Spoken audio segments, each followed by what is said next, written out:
apa ini? Seperti apa ini, Pak? Ya, ini pertama saya mau bacain dulu. Mereka ini bukan penjahat, hanya tersesat, masih ada waktu, belum terlambat untuk bertobat. Jadi ini saya ada di Lapas Garut.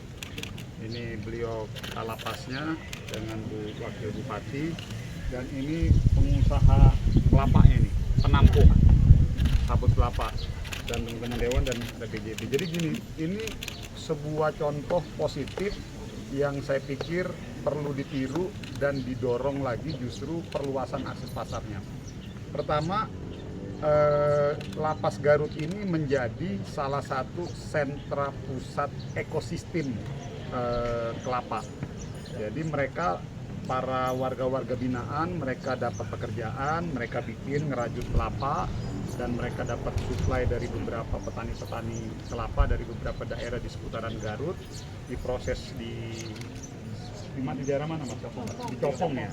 Diproses di Copong, lalu beberapa produknya itu dijahit di sini dan disiapkan, dikerjakan oleh para warga-warga binaan. Dan alhamdulillahnya warga-warga binaannya dapat gaji. Lalu yang kedua, dapat tambahan remisi karena mereka berkelakuan baik.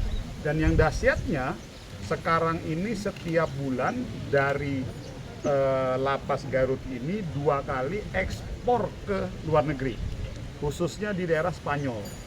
Dan ini per sekali ekspor berapa Mas? 400-an juta, berarti kalau 2 kali ekspor 800 juta.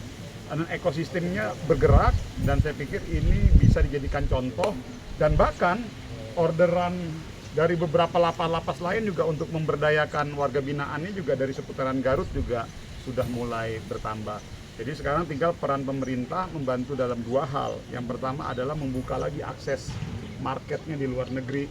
Jadi tidak hanya di satu negara, di Spanyol saja. Nah, kita akan coba buka lagi di beberapa akses. Karena ini luar biasa ekosistemnya. Ini salut ini, makasih banyak Pak Kalapas, Pak Rusdedi. Saya akan bilang ke Pak Agus. Ini salah satu lapas yang betul-betul pro UMKM dan dibina oleh Ibu Wakil Bupati dan Pak Bupati Kabupaten Garut. Saya pikir itu sukses, dan saya berharap ini bisa menjadi motivasi buat kita semua melihat saudara-saudara kita di dalam lapas ini tidak hanya sekedar dilihat bahwa mereka orang-orang yang mungkin pernah berbuat salah ataupun pesakitan, tapi mereka dilihat sebagai betul-betul warga binaan yang mereka juga punya harapan yang positif. Kalau dalam diri saya, lebih baik kita menjadi satu titik cahaya di dalam sebuah kegelapan daripada kita menjadi satu titik kegelapan dalam sebuah ruang yang bercahaya. Dan kita doakan semoga warga-warga binaan khususnya di Lapas Garut ini bisa tumbuh, bisa rebound kembali lagi menjadi manusia dan memang bisa memberikan kemanfaatan. Pak, ini kan ada peluang ekonomi Pak dari dukungan dari pemerintah sendiri seperti apa? Kenapa? Dukungan dari pemerintah sendiri. Nah ini tadi salah satunya, kita ketemu dengan beliau, kita dapat 2 hal sih yang memang bisa hadir pemerintah di situ. Yang pertama tentunya kalau dari akses permodalan sepertinya sementara ini masih cukup kuat disupport oleh beliau, tapi kita lihat nanti, saya yakin Bank BJB juga siap untuk memberikan akses pembiayaan. Ada yang paling penting ini Mas, akses market pasar. Kali ini kan marketnya market di luar negeri nih, bayangkan bisa ekspor, dan itu nanti akan coba kita bukakan akses marketnya.